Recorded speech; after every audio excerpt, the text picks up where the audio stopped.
Bom dia, meus irmãos. Vamos dar início ao nosso culto. Convido os irmãos para nós ficarmos de pé, fazermos a leitura da palavra de Deus. Nós vamos ler hoje o Salmo do capítulo 3. Salmos do capítulo 3. Os irmãos podem acompanhar a projeção também. Salmos capítulo 3 diz o seguinte: Senhor, como tem crescido o número dos meus adversários! São numerosos os que se levantam contra mim. São muitos os que dizem de mim: não há Deus em salvação para ele. Porém tu, Senhor, és o meu escudo, és a minha glória e o que exaltas a minha cabeça. Com a minha voz clamo ao Senhor, e ele do seu santo monte me responde. Deito-me e pego no sono. Acordo porque o Senhor me sustenta. Não tenho medo de milhares do povo que tomam posição contra mim de todos os lados. Levanta-te, Senhor, salva-me, Deus meu, pois feres nos queixos a todos os meus inimigos e aos ímpios quebras os dentes. Do Senhor é a salvação e sobre o teu povo a tua bênção. Amém? Vamos orar ao Senhor. Senhor, nós te exaltamos e nós glorificamos o teu nome, Senhor. Bendito seja o teu nome. Nós te louvamos, Senhor Jesus, pela tua graça, pela tua misericórdia que todos os dias se renovam nas nossas vidas. E hoje nós nos reunimos como tua igreja para glorificar ao teu santo nome, com louvores, com a meditação na tua palavra, e te pedimos, Senhor Jesus, a tua bênção para que este culto seja edificante para todos nós, abençoador para todos nós, e que nós possamos, de coração sincero, adorar ao Senhor. Em nome do Senhor Jesus, nós te pedimos. Amém. Vamos louvar o Senhor?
Cordeiro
Sobre todos é Senhor.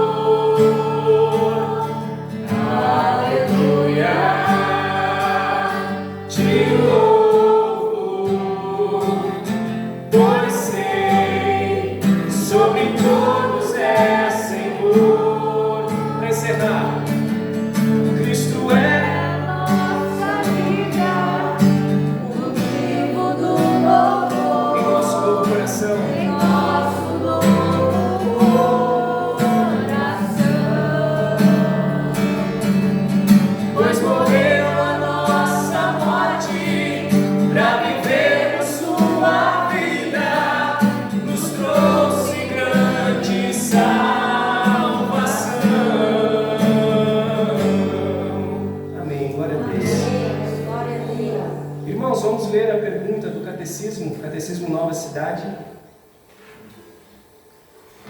Preciso Nova Cidade, minha pergunta número 42. Pergunta número 42, eu leio, os irmãos leem comigo a resposta. Pergunta 42. Como se deve ler e ouvir a palavra de Deus? Resposta: com diligência, preparo e oração, e assim recebê-la com fé, guardá-la em nossos corações e praticá-la em nossas vidas. Amém. Amém.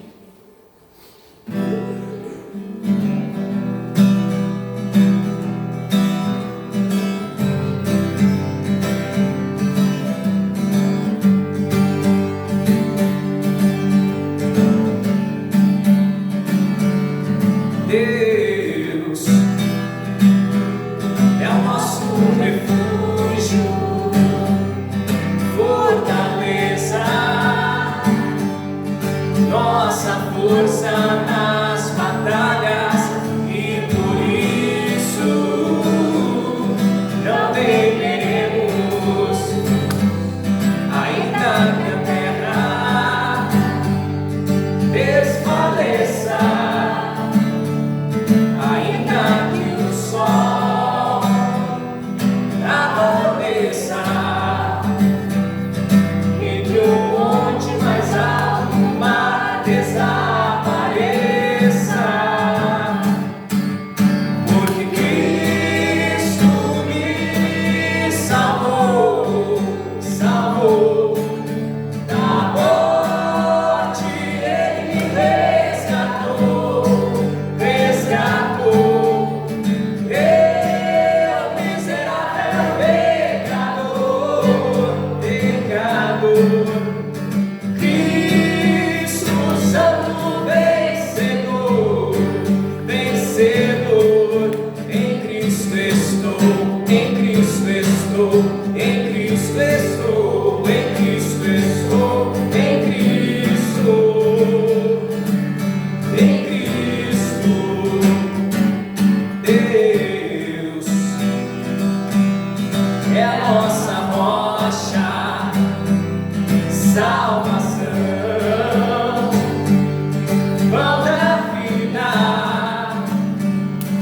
e por isso viveremos, ainda que espada, perigo, fome ou nudez nos alcance, triunfaremos, pois quem nos separará do amor de Cristo? Porque Cristo me salvou, salvou da morte, Ele me resgatou, resgatou. Eu, miserável pecador, pecador, Cristo Santo vencedor, vencedor, em Cristo estou, em Cristo estou, em Cristo estou, em Cristo estou, em Cristo, em Cristo. Porque Cristo me salvou, salvou da morte, Ele me resgatou, resgatou. Eu, miserável pecador, pecador, Cristo Santo vencedor, vencedor, em Cristo estou, em Cristo estou, em Cristo estou, em Cristo estou, em Cristo, em Cristo, Deus, amém. Glória a Deus.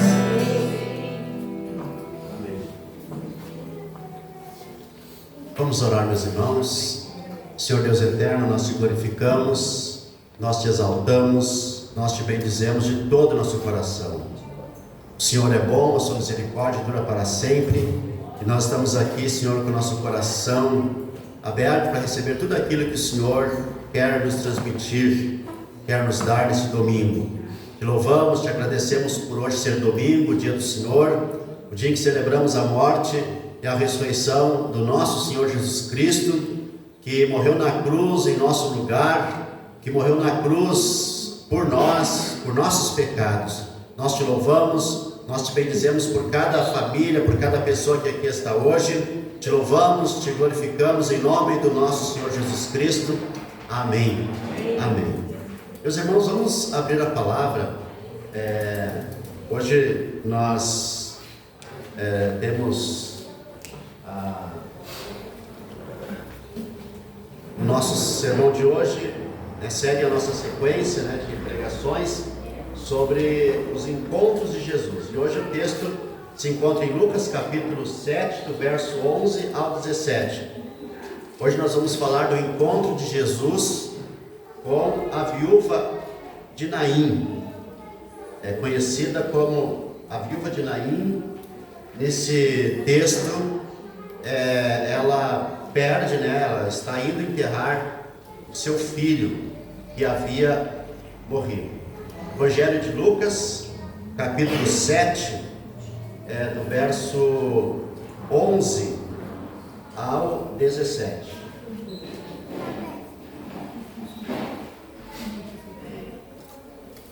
Diz assim a palavra: em dia subsequente, dirigia-se Jesus a uma cidade chamada Naim.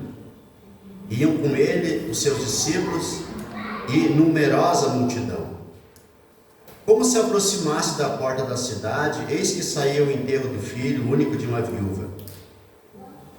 Grande multidão da cidade ia com ela. Vendo-a, o Senhor se compadeceu dela e lhe disse: não chores. Chegando-se, tocou o esquife, o caixão, e parando os que o conduziam, disse: jovem, eu te mando, levanta-te. Sentou-se o que estivera morto e passou a falar, e Jesus o restituiu à sua mãe. Todos ficaram possuídos de temor e glorificavam a Deus, dizendo: grande profeta se levantou entre nós, e Deus visitou seu povo. Esta notícia a respeito dele divulgou-se por toda a Judeia e por toda a vizinhança. Amém. Podem sentar. Esse encontro, eu coloquei como um título aqui, o Senhor da vida diante da nossa morte. O Senhor da vida diante da morte. E todos nós, meus irmãos, seres humanos, nos confrontamos com essa realidade. Nós somos humanos e a morte é uma realidade. E por mais que a gente creia, e devemos crer na ressurreição, tanto a ressurreição do nosso Senhor Jesus Cristo, como a nossa ressurreição futura, quando então seremos glorificados, a morte é uma coisa que é um confronto, que é um grande medo de grande parte da humanidade. E é uma realidade que todos nós enfrentamos. Eu vou, agora dia 7 de setembro, eu vou completar 60 anos. 60 anos. E a minha filha, a Carol, ela disse: pai, eu vou fazer uma festa, vou organizar uma festa para os teus 60 anos. Eu disse: não vai. Não vai. Mas por que não? Porque minha filha tem uma idade da gente que a gente vai, comemorar. Tu está envelhecendo? Aí alguém diz: não, mas é isso mesmo, da graça está envelhecendo e tal. Eu fiquei pensando: não, mas eu não gostaria mais de comemorar aniversário, porque cada ano agora que eu comemoro é um ano a mais que eu estou, me aproximando do fim, na verdade. Mas aí os bons cristãos, me dizem: não, mas não é assim. Na verdade, tem que comemorar, dar graças, estar vivendo tanto, essas coisas todas, com saúde e tal. Mas a morte, meus irmãos, ela é uma realidade. E nesse texto aqui, é exatamente esta realidade que o Senhor Jesus quer confrontar. Ele quer mostrar o poder dele sobre a morte. E quando ele sai, quando ele se dirige a uma cidade, a essa pequena cidade chamada Anaim, ele ia com seus discípulos, uma multidão ia com ele, e ele chegando perto da cidade está saindo uma procissão fúnebre. Tem muitas pessoas, provavelmente era uma pessoa muito popular, essa viúva, uma pessoa de importância, porque uma grande multidão da cidade ia com ela. Então, Jesus está entrando com a multidão, levando a palavra de vida. Ele é o Senhor da vida, Ele é Deus. Está saindo outra multidão, enfrentando a realidade da morte. Aqui diz que essa mulher era viúva e o filho dela havia morrido. Então essa viúva já havia perdido o marido, agora perde seu único filho. E esta viúva então nos traz a imagem da fragilidade humana. Então o que nós temos aqui? Nós temos aqui a realidade da queda. A morte como consequência do pecado. A morte não é algo natural, mas é resultado da queda. Em Romanos capítulo 6, verso 23 diz: o salário do pecado é a morte. Em outras palavras, a morte é o salário do pecado, a morte é a consequência do pecado. E esse cortejo fúnebre mostra que fora de Cristo, todo o ser humano, toda a humanidade, ela caminha rumo à morte, rumo à realidade da morte, sem uma esperança. É simplesmente a morte. Como dizia na época, comamos e bebamos, porque amanhã nós morreremos. O apóstolo Paulo, ele vai dizer isso de uma forma muito certa. Se não existe ressurreição, nós somos infelizes. Nós somos seres infelizes, porque se não existe ressurreição, a única coisa que existe na verdade é o caminho para a morte, é o caminho para o fim. Porém, meus irmãos, é preciso lembrar que a palavra de Deus nos lembra que a depravação total, o pecado do ser humano, o ser humano é pecador, e que nós somos incapazes de vencer a morte por nós mesmos. É isso que esse texto está nos lembrando. O ser humano é incapaz de vencer a morte por ele mesmo, porém, o nosso Senhor Jesus Cristo, ele vem justamente como uma palavra de esperança, uma palavra de vitória sobre a morte. Por quê? Porque ele haveria de ressuscitar, ele haveria de vencer a morte, e ele está ali como Deus. É Deus que está entrando naquela cidade. Lembre, meus irmãos, da doutrina: Jesus Cristo é plenamente Deus. Mesmo quando ele estava no útero da Virgem Maria, no ventre da Virgem Maria, ele era Deus, ele sempre foi Deus. Jesus Cristo é Deus, meus irmãos. Ele é o Filho de Deus, como a gente confessa no credo, ele é Deus de Deus, ele é luz da luz, Deus verdadeiro de Deus verdadeiro. E quem estava entrando ali, ainda que humano, era Deus. Jesus Cristo é Deus, é o nosso Deus.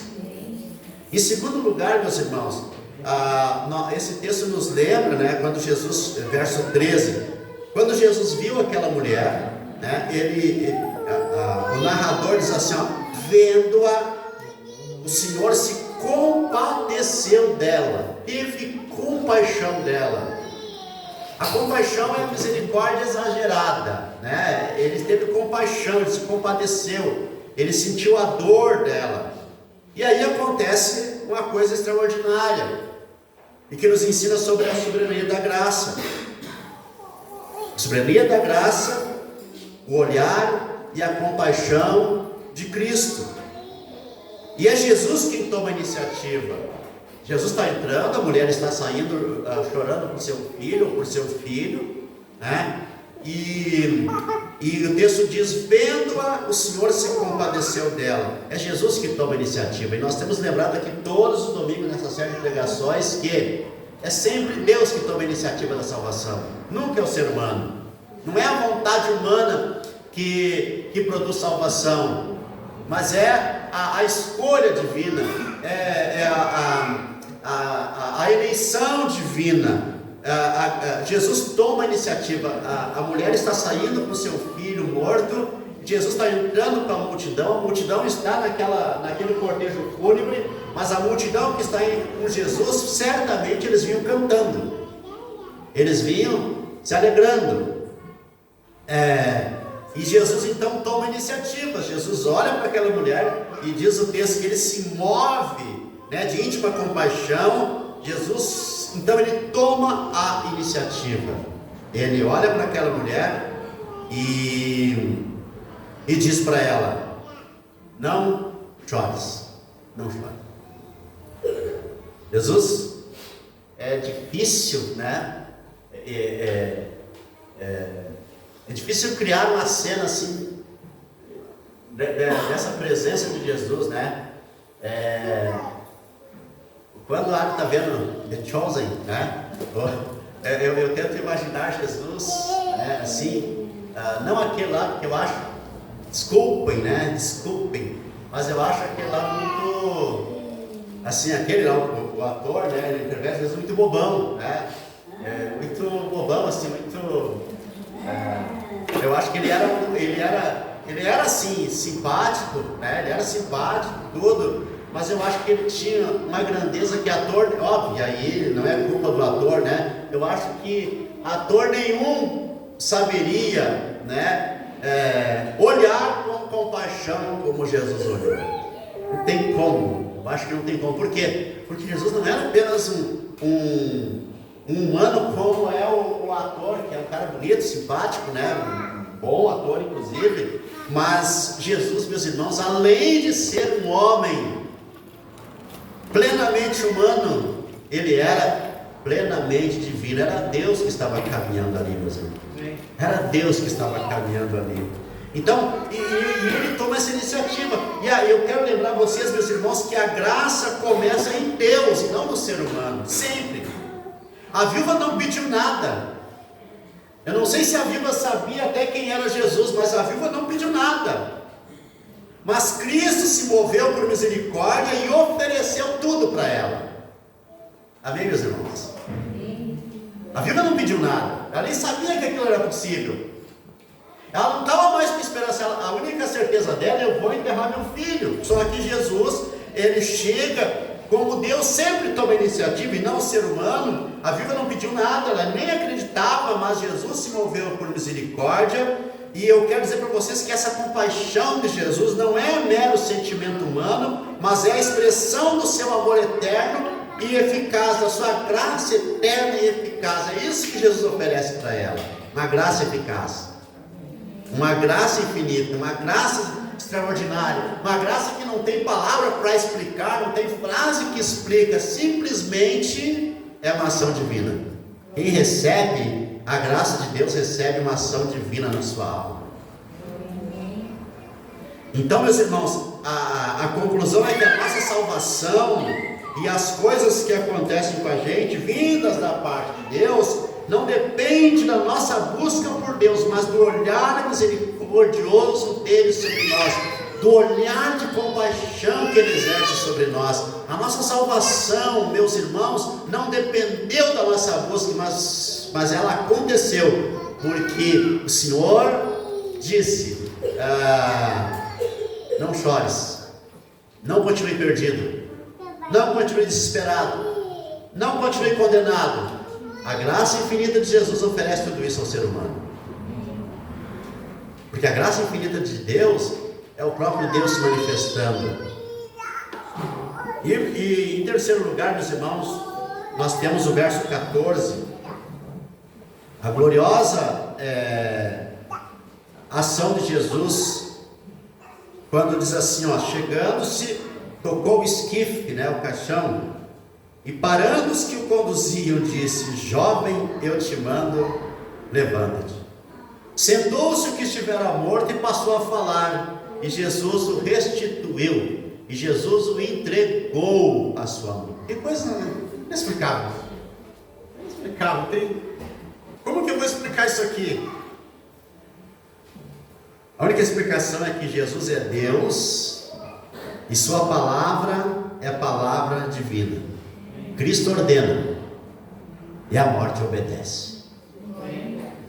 Não tem outra explicação, a não ser que a palavra de Cristo é a palavra divina, porque Jesus é Deus e a sua palavra é a palavra divina, né? Cristo ordena e a morte obedece. Ele chega, Jesus chega, para todo mundo, né? Ele ordena, pare todo mundo. Jesus, primeiro ele diz, mulher, senhora, né?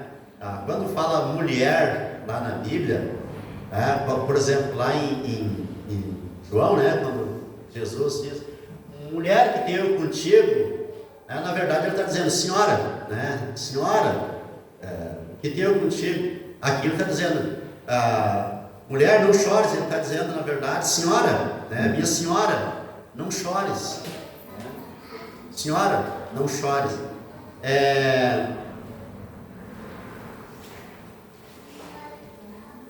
Ele olha para ela e diz, não chores, pede para todo mundo parar.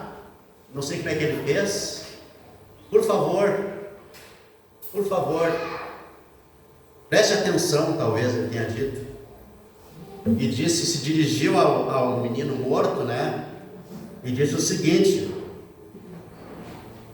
menino, eu te mando, levanta-te. E olha só, sentou-se o que estivera morto e passou a falar. E Jesus disse para a mãe dele: mãe, aqui está o teu filho vivo. Eu acho que ele acordou da morte e disse: o que está acontecendo? E eu fico pensando, meus irmãos, que aí, na alegria da mãe, acho que ela pensou: como assim isso está acontecendo? Como assim isso está acontecendo? Jesus toca, né, lá no caixão e diz: jovem, levanta-te. Agora aqui, meus irmãos, nós temos, obviamente, aconteceu isso de verdade. Foi um fato, né, um fato verdadeiro, aconteceu. Jesus estava lá, ele era real, havia lá o menino morto realmente, havia lá uma mãe chorando pelo menino morto. Aconteceu a ressuscitação daquele menino. Mas isso aqui, meus irmãos, ele nos fala além ainda, né? Ele nos fala desse poder da palavra de Cristo. Nós começamos essa série falando sobre aquele episódio, né, do centurião romano, que ele chegou para Jesus e disse: mestre, meu criado, meu servo está morto, ele é um jovem, ele está doente, né, ele está profundamente doente. E Jesus disse: eu vou até lá curá-lo. E o centurião disse: não, eu não sou digno de que o senhor entre na minha casa, mas assim como eu ordeno aos meus soldados, faça isso, faça aquilo, o senhor também pode dizer. E se o senhor falar uma palavra, o meu criado vai ficar curado. E Jesus disse a palavra, então vai, o teu criado está curado.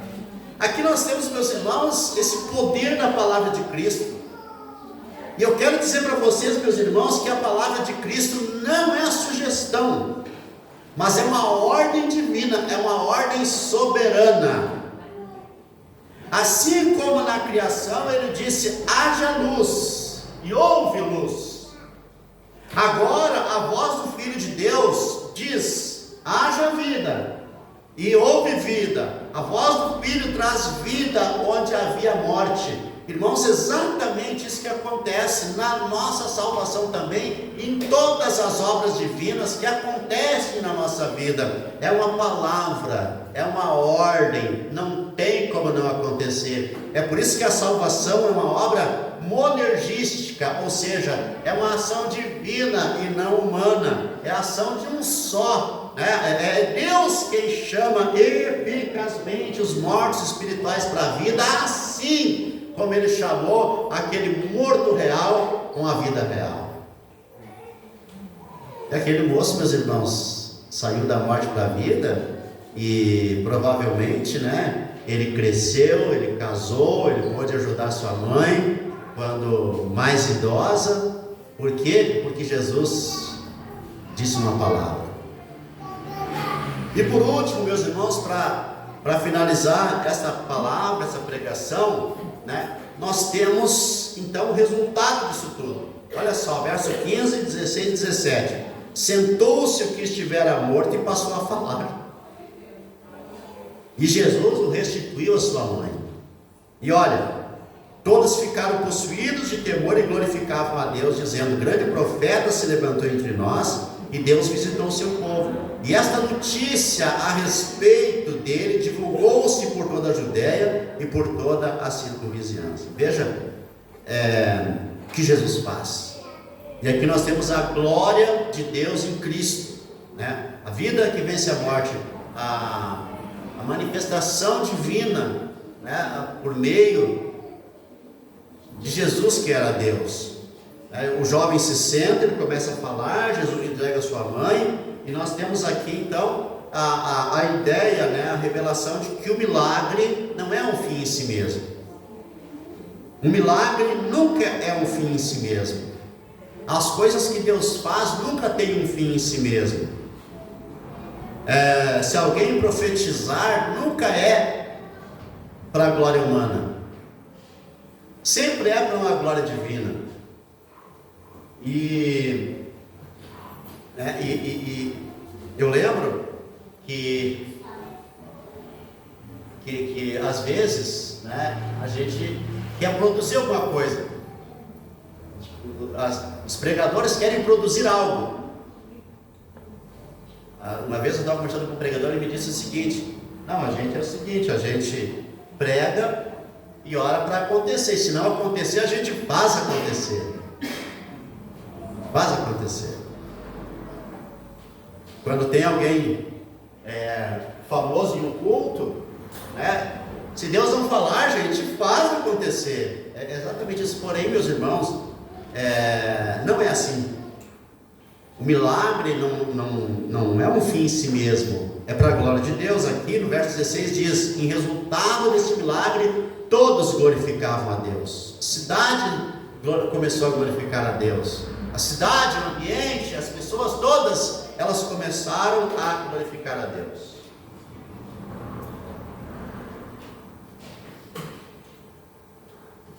E é muito diferente, por exemplo, meus irmãos, daquilo que às vezes acontece. Eu quero usar isso apenas como exemplo, tá? Mas agora, essa semana passada, né, quando houve o acontecimento da semana, né, do influencer que denunciou outros influencers que influenciavam crianças e adolescentes e tal, aí esse pessoal está muito na moda ser crente, né? Ser crente é odiado por uns e amados por outros. Porém, muitos desses não estão buscando arrependimento, não estão buscando vida com Deus, não estão buscando pureza espiritual. E aí a gente viu lá, né, nas igrejas, aqueles influencers que vivem no pecado, e vivem no extremo pecado, levando outros ao pecado, recebendo profecias especiais nas igrejas.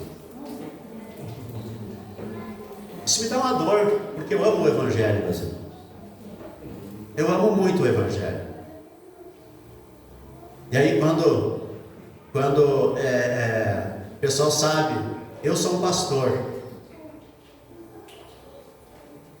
mas eu não posso ser comparado, meus irmãos, com aqueles que pervertem o Evangelho. Eles são pastores também. E eu estou lá na internet também. E isso é muito complicado. Isso é muito complicado. A ressurreição do filho desta viúva aponta também para a vitória final de Cristo na cruz, e aponta também para a ressurreição do Senhor Jesus Cristo, que ressuscitou dentre os mortos, e aponta também para a ressurreição de todos aqueles que estão em Cristo.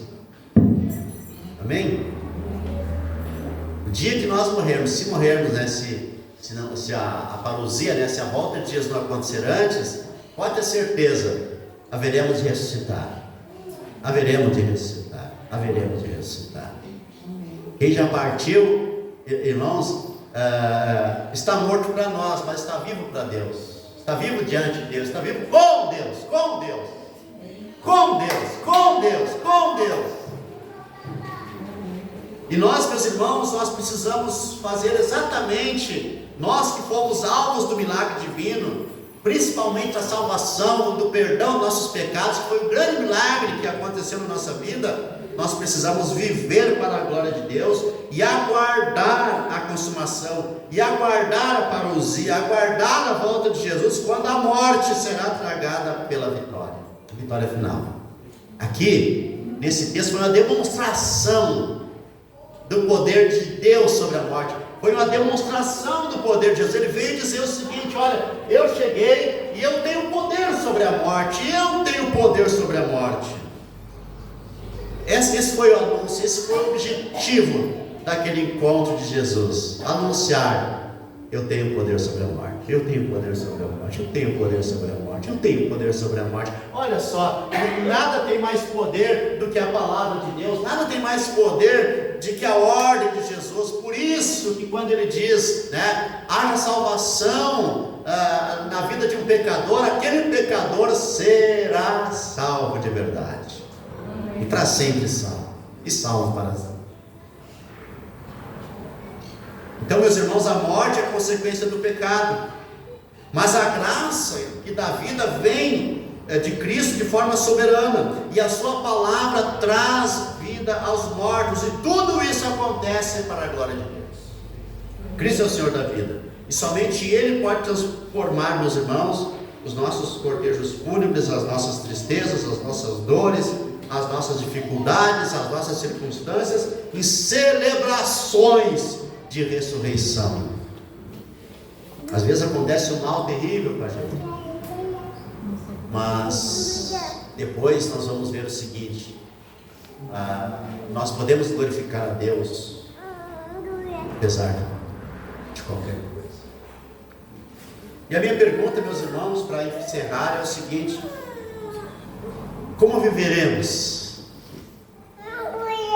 diante de tanta realidade sinistra? Como viveremos diante de tantas trevas? Como você vai viver? Eu quero responder para vocês: vivam em devoção. O resultado, desse episódio, Jesus ressuscitando aquele menino, foi que todos glorificaram a Deus.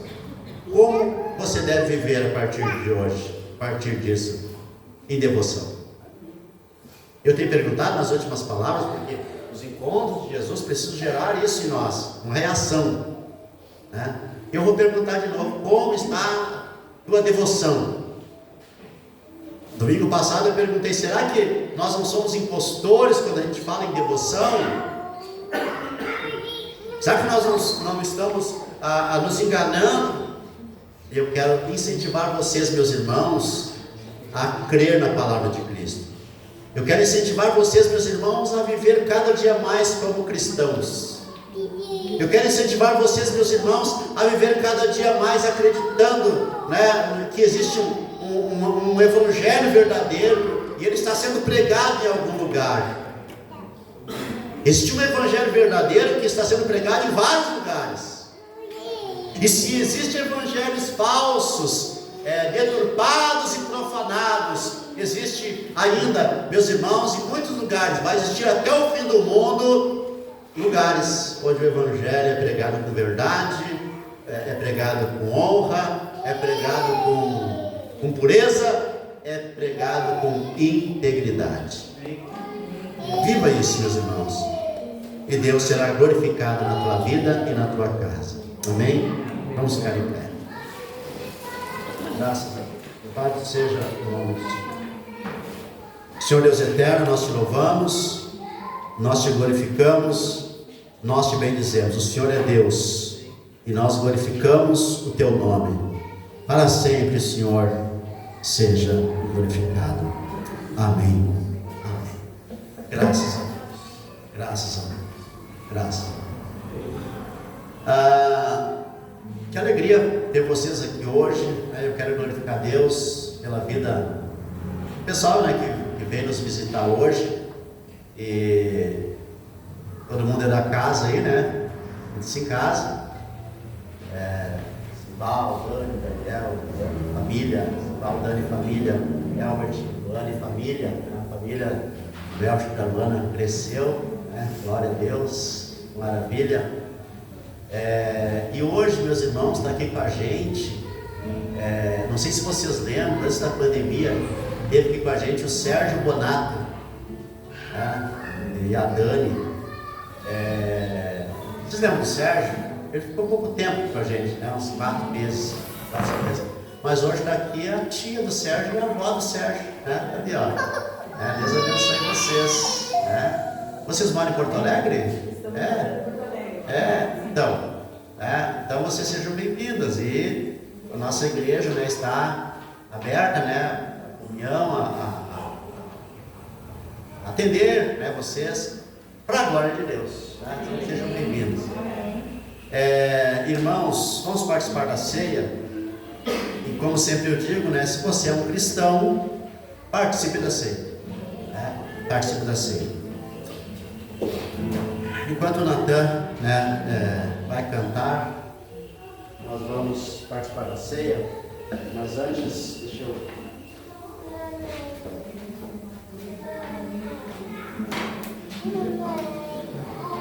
A palavra do Senhor nos diz que o Senhor Jesus, na noite que foi entregue, tomou o pão e, tendo dado graças, o partiu e disse: este é o meu corpo, que é dado por vós, façam isto em memória de mim. Por semelhante modo, depois de ter ceado, tomou o cálice, dizendo: este cálice é a nova aliança no meu sangue, façam isto em memória de mim. Porque todas as vezes que comerdes o pão e beberdes o cálice, anunciais a morte do Senhor até que Ele venha. Senhor Deus eterno, nós te louvamos, nós te bendizemos, te damos graças pelo pão e te pedimos a bênção para o cálice.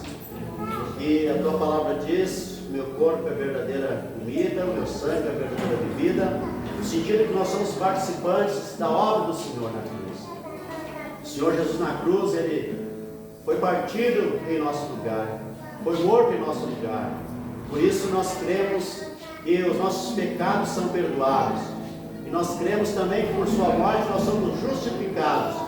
E por isso nós declaramos hoje que nós somos justificados pela fé e pela fé somente, fé no Filho de Deus que nos amou e a si mesmo se entregou por nós. Amém. Eu quero convidar vocês então para vir, pegar o pão, pegar o cálice e depois a gente comer o pão, beber o cálice, todo mundo juntos, tá bom? Deus abençoe vocês. Vem. Teu sangue leva-me além de todas as alturas, de ouço a tua voz, de tua justiça, pela minha vida. Jesus, este é o teu sangue.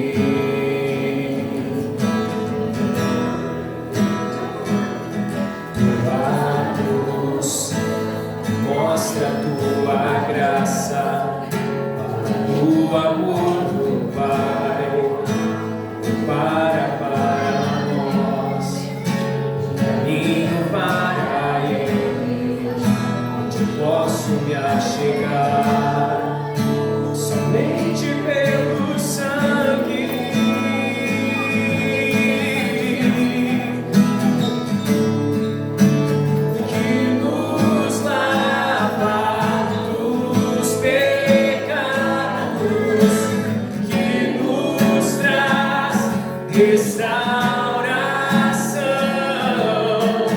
Nada além do sangue, nada além do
o Senhor nos diz, meus irmãos, que o Senhor Jesus Cristo morreu em nosso lugar por nossos pecados.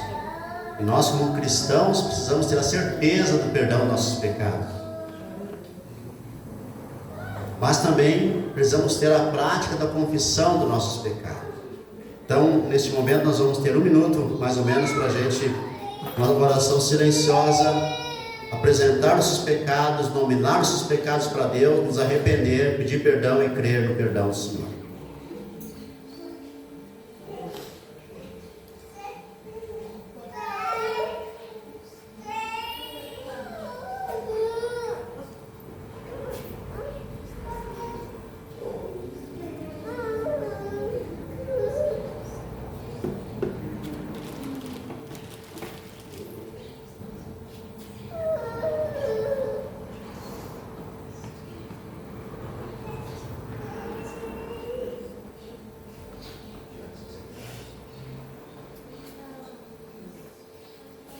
Amém. Deus seja glorificado. O Senhor perdoa os nossos pecados. Amém. Em nome de Jesus, meus irmãos, comam o pão.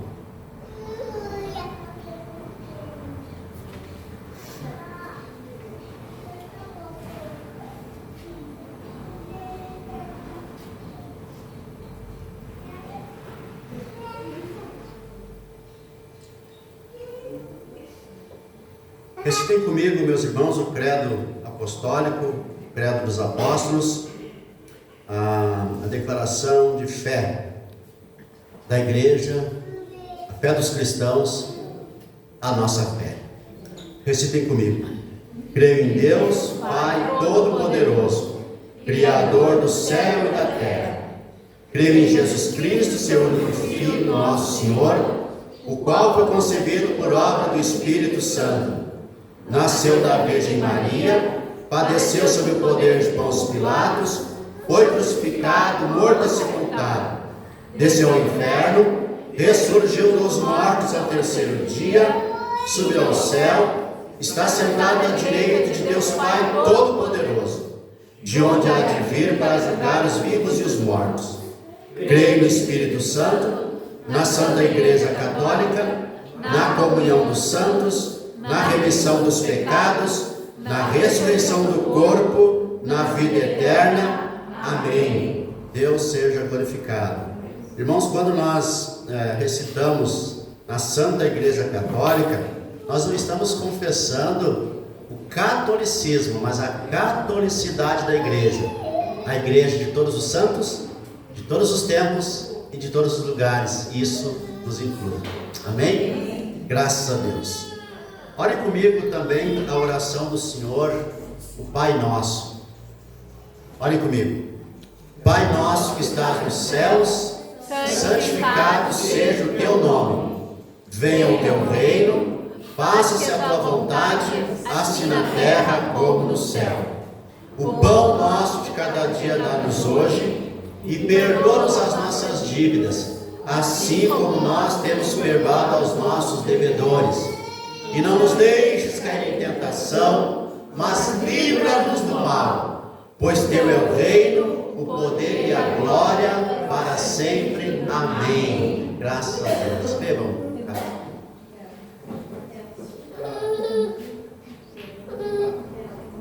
Obrigado, Senhor, por teu amor, obrigado por tua bondade, obrigado, Senhor, por tua graça infinita, obrigado, Senhor, porque o Senhor é bom. O Senhor é bom em todo o tempo, o Senhor é bom sempre, o Senhor é bom em todos os momentos, o Senhor é bom em todas as circunstâncias. Nós te louvamos, nós te bendizemos, nós te glorificamos em nome do nosso Senhor Jesus Cristo. Senhor, agora eu quero te pedir que o Senhor nos dê uma semana abençoada, livra-nos do mal, livra-nos do maligno, que a tua boa mão seja sobre nós. Meu Deus, abençoa cada um, os grandes, os pequenos, as nossas crianças, os mais velhos, os casados, os solteiros. Estende a tua boa mão, Senhor, e que o teu nome seja exaltado, que o teu nome seja glorificado em tudo. Nos dá uma boa semana. Abençoa também aqueles irmãos que hoje não estão aqui, que não puderam vir por algum motivo. Estende a tua boa mão sobre eles também, Senhor.